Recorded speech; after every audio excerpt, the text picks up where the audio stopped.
Here at Unfinished Business Television, we are proud affiliate partners of the website Super 7, the home of many famous, nostalgic action figures and apparel. If you could support the show, it would come a long way using the promo code AJEpics whenever you purchase anything in their store, and we love all of their amazing toys. So support Super 7 and please support Unfinished Business Television.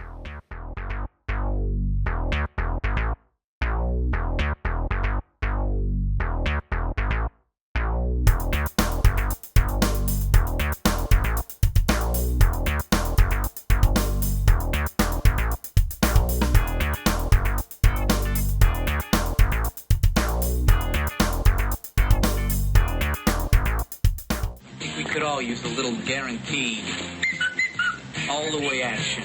Let's go. The dancing is back. The fun is back. The nerd is back. They're all together again. Grease is still the word. Grease 2. You'll love it. Rated PG. Starts today. Hey, folks. Welcome back to Unfinished Business.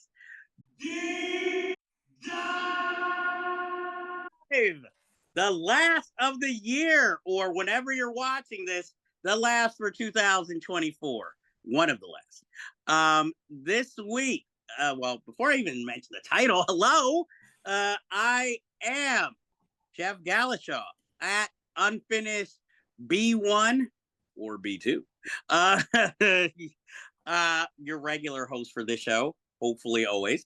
And with me as always is the man who has the credentials, a writer at Collider,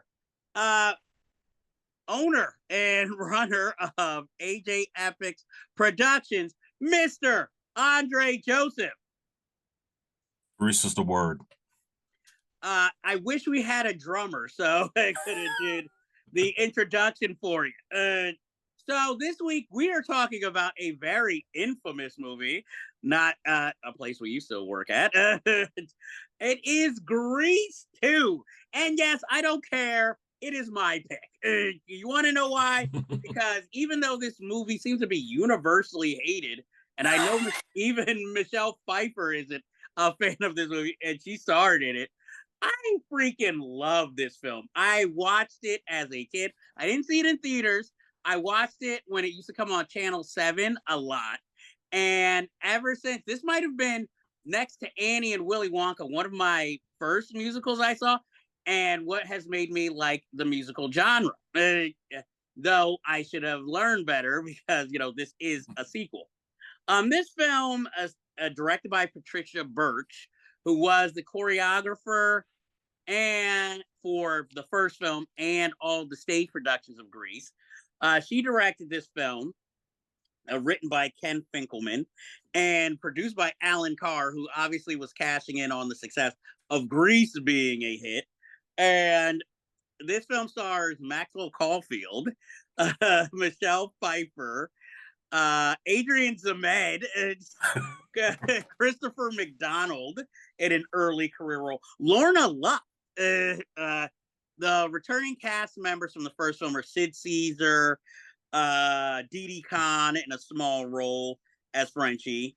You have Dottie Goodman as Blanche, and I'm trying to think who else was in it. You also have a cameo by Tab Hunter and Connie Stevens. So this was like Back to the Beach before Back to the Beach was made. And that was more meant as a spoof. This one just ended up feeling like it.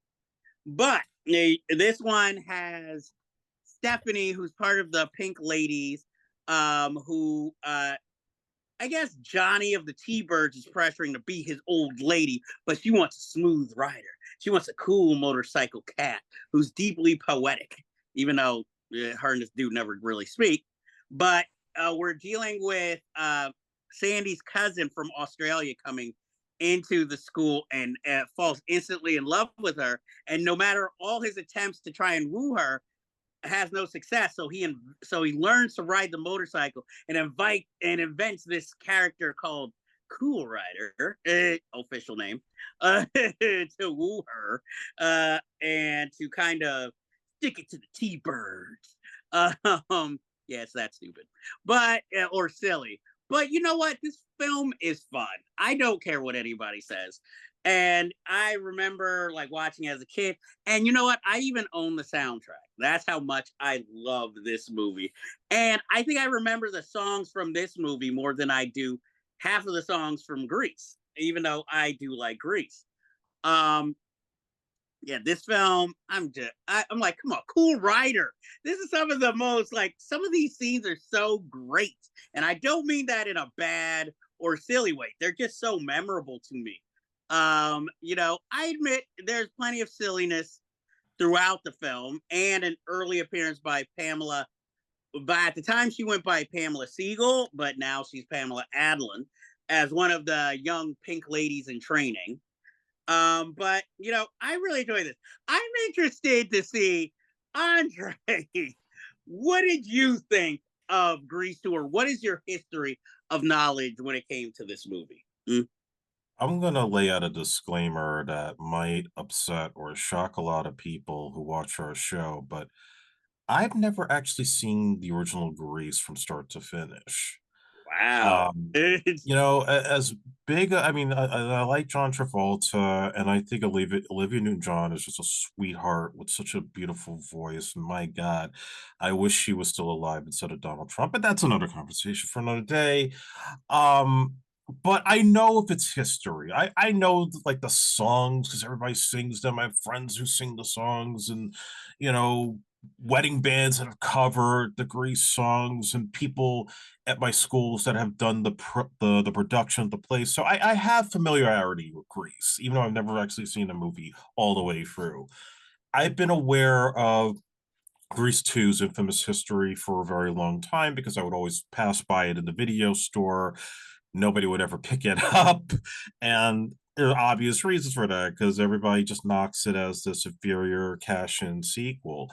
Um, I'm not going to come here and say like that I love this movie or I think it's, amazing and it's better than everybody thinks, but I will give it credit where credit is due.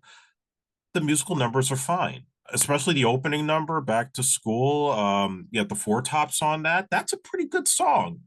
The scene in the biology class, which, adds to kind of like, this one's going to be a little bit more edgier than the first Grease. That was a fun song too, and pretty funny too. Yeah, Mm. reproduction. I mean, that's something that totally was like, I didn't even see that coming, and I thought that was hilarious. And even though Maxwell Caulfield doesn't like this movie, he's disappointed with it. I thought like the Cool Rider stuff was fun too, and different and edgy. And Michelle Pfeiffer, early performance, gives a full effort. She's no Olivia Newton-John here, but I think she works for what's needed. Um, I could definitely see Adrian Zmed if he had played Danny because he had done it in the original play. Although, unfortunately for me, every time I see Adrian Zmed, I think of TJ Hooker, Vince Romano with the shotgun and trying to like mac it with the ladies. And his action figure, which has like a machine gun in it for some reason. But they don't have that with Super 7, though. Their figures are pretty authentic to the movies and TV shows that they make figures for. So if you want to support the show, go to their website using the promo code and it helps us a long way with all of our future endeavors going into 2025. And unfortunately, they don't have Grease figures, but I'm sure it'll be coming soon, but maybe not for the sequel, though, because, I don't know how many fans want a Maxwell Caulfield action figure. I'm sure you have friends who would want him in the motorcycle and the Cool Rider costume. I don't know if they'd want him as much as they'd want Michelle Pfeiffer. Yeah. Even I would rather an Adrian Zmed. Then maybe I can see the Cool Rider, but definitely when he's not with the helmet, and and maybe Cool Rider in heaven sequence. He's wearing all white leather. So, but okay. So that having seen this for the first time, I take it fairly recently. And do you have a favorite song? And Yeah, reproduction. okay. I kind of like what is it? Girl for All Season. Okay. Because of just seeing the behind the scenes going on with that stage production. Um, I'll admit, well, among its many problems, some of the characters aren't that memorable. I mean, it works because again, they're playing more comedic characters, so they all have their like little personalities. Like Adrian Zemet's supposed to be the leader of this tough gang, but the gang's more goofy than tough. Mhm. Van Muto even comes back for a cameo where he has only one line in the song. Who's that guy? um, and even I'm like, he's kind of old to still be like, yeah, pestering high school kids. Um, Who's the Bold tonight. nerdy guy that was in War Games? Who's in the Grease movies? Hmm. I'd have to I watch. forget his name, but he also does like the Rice Krispies commercials. He's like one of the guys, Snap, Crackle, and Pop. It's not Peter Frenchette, is it? The one from Do It for Our Country? The guy with the glasses. Oh, Eddie Deason? Yeah, I love that guy. I always enjoy seeing Eddie Deeds in a movie. He should come on the show. Eddie Deason, who has played the same character in every movie. Yeah. I Try they should just fucking call- space. Exactly. They should just call him Eddie Deason. Eddie Deason's here. He's in it. Also, Didi Khan, who's also a sweetheart. yes. The reason she's only in half the film is that production was so rushed that they didn't even think of where she should be or what her character's doing in the second half of the film, which is why she kind of disappears through the second half. You also have Jen Siegel and Liz Siegel, who play the twins, who one is now a television director, the other one is a film producer. I remember them from the Double Trouble series in the 80s. So they're always, on my brain from back then. I mean, I think I like this film because it's just a good time. Even though it's supposed to be taken seriously, watching it, I don't take the film seriously. Maybe that's why I like it. I don't hold Grease to this high regard. So Grease 2 to me, other than a name and tying some of the characters together, it could be its own separate musical if it wanted to be. That's the thing that I felt was that this didn't have to really be a Grease sequel. This could have been sort of like either a spin-off or a spiritual successor that didn't need the name or the use of the old characters. It could have just been its own thing, and it probably would have done all right if it went that way.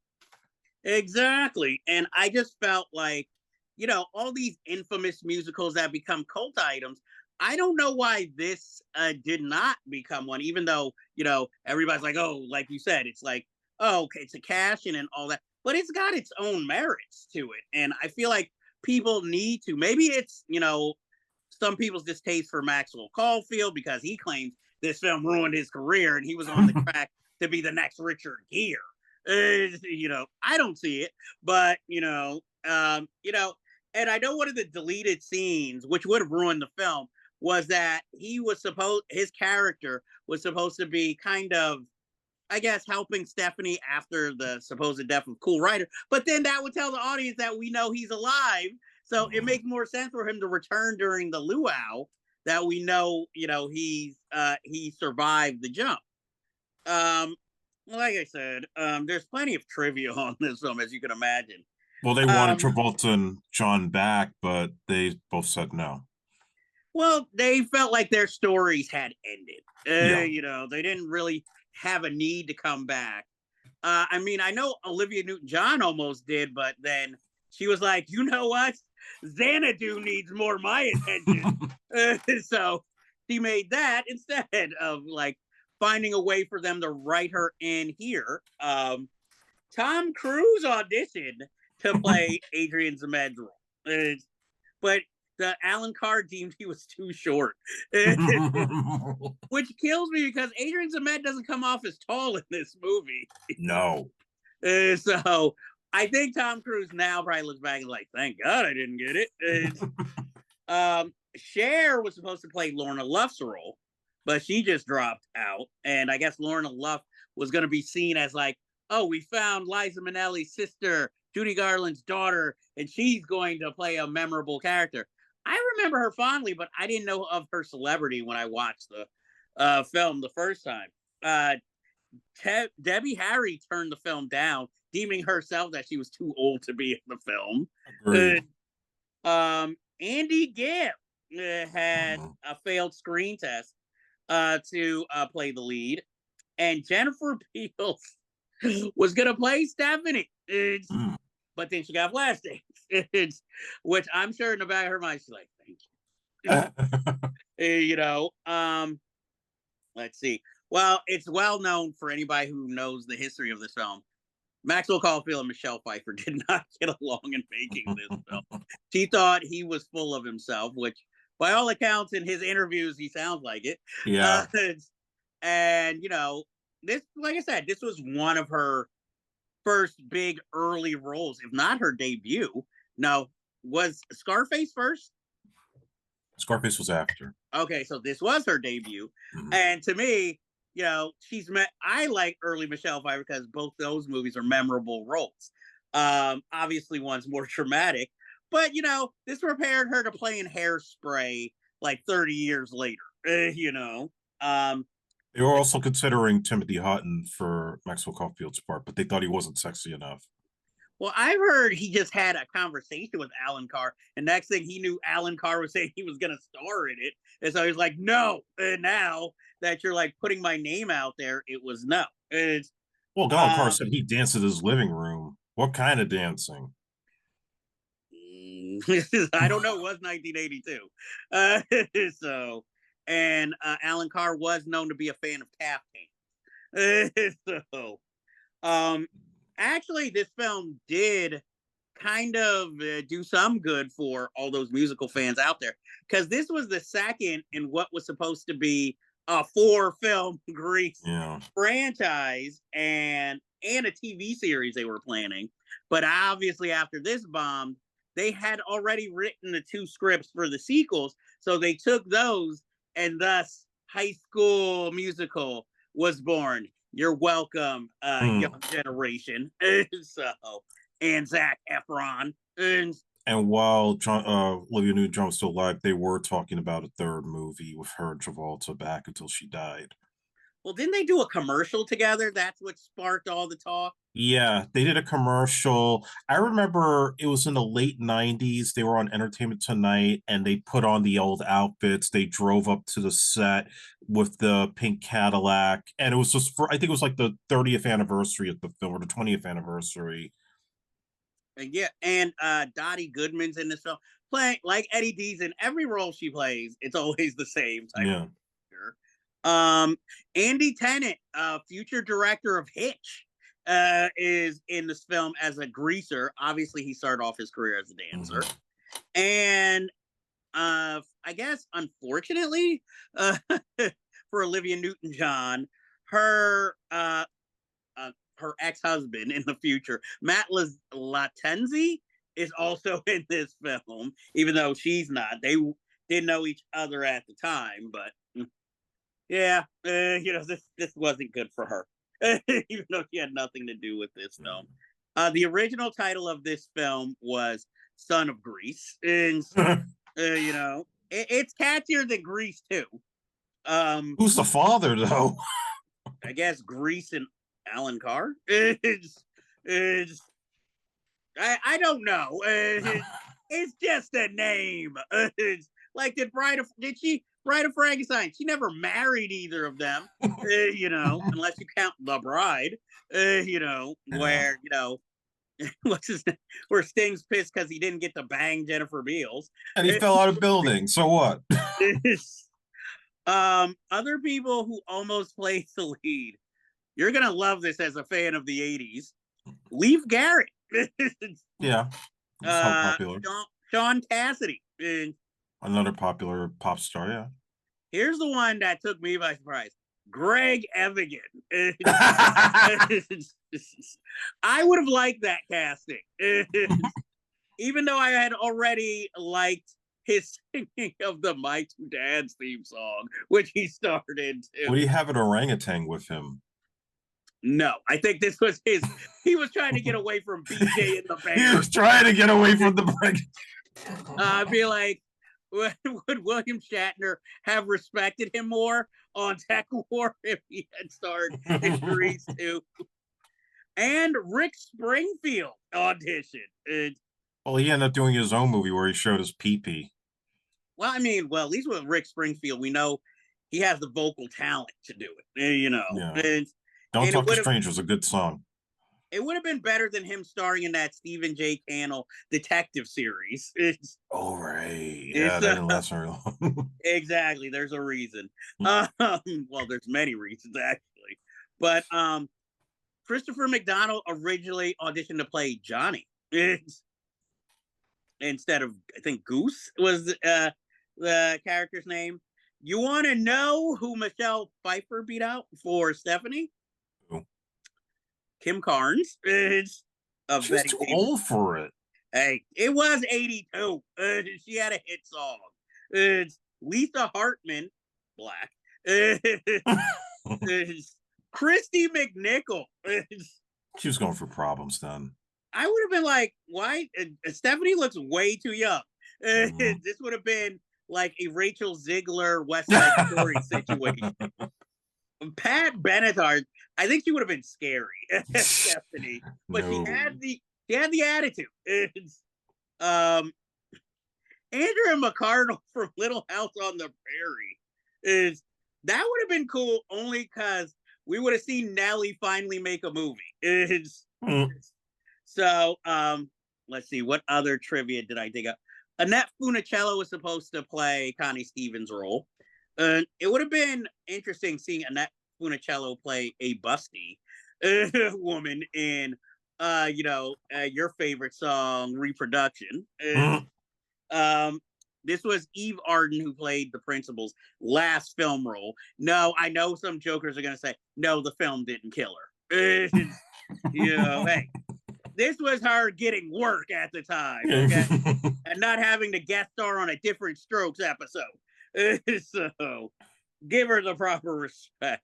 Also, they were considering, or before this idea, a spinoff with Stockard Channing and Jeff Conway, but she had retired for a while from film, and he was doing Taxi, but then he got fired because he had a drug problem. Yeah, and there was even talk of him cameoing as like the guy who runs the bowling alley. Yeah. I guess he needed the money for drugs. So we wouldn't see him until Elvira, Mistress in the Dark, on the big screen again. Drew Barrymore and Andrew Garfield are both fans of this film, by the way. So I'm not the only one in that cult. It would have been nice for them to tie Didi Khan more in towards the end. But again, they didn't know how to use her character after begging her to come back. So, luckily she got busy with Benson too. So she couldn't come back. So, like I said, I like this movie because it has an innocence, and I think the songs are catchy. I think more people should know it. It's one of those films people should give a chance to before just destroying it just because of its reputation, And I will have Maxwell Caulfield know this is one of the best things you've been in ever. So give it a little bit more respect. And yeah, better than Fatal Charm with Amanda Peterson. Ugh.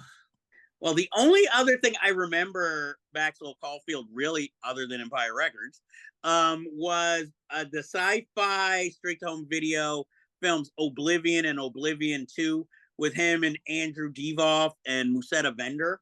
Oh, and there was also The Boys Next Door with Charlie Sheen, where he's supposed to be the lead villain more than Charlie Sheen. Yeah. Whereas Charlie Sheen actually looks more dangerous. If only, well, he was to Corey Haim. But we won't get into that. Damn, I ruined a perfect episode with a Charlie Sheen reference. I wonder if he had cases of Crisco oil in his house. No, but we all know who did. And I wonder, did Charlie Sheen ever go to a Diddy party? It's like, it's like home. Who's not. Anyway, let's get off of the controversial when it comes to Grease. too. I'm sure Justin Bieber's not a fan. But now my question: if somebody asked you about Grease 2, would you give it a fair shake, or would you still say, "Nah, you can skip it"? I would say it's not that bad. Give it a shot. Yeah, because hey, next to The Last Dragon, it is a soundtrack from the 80s that I actually still play a lot. Mm. I'm trying to think of some other songs. I don't even, was it Turn Back the Hands of Time? I The think song that so. takes place in heaven.